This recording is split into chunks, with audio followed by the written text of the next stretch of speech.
感染 RSV 呼吸道合胞病毒可以嚴重到差啲連命仔都冇埋。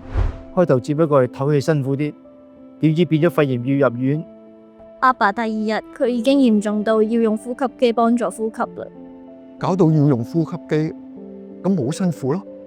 每吸一啖氣，胸口都好痛，以為自己差啲死，仲要搞到個女請假照顧我2星期。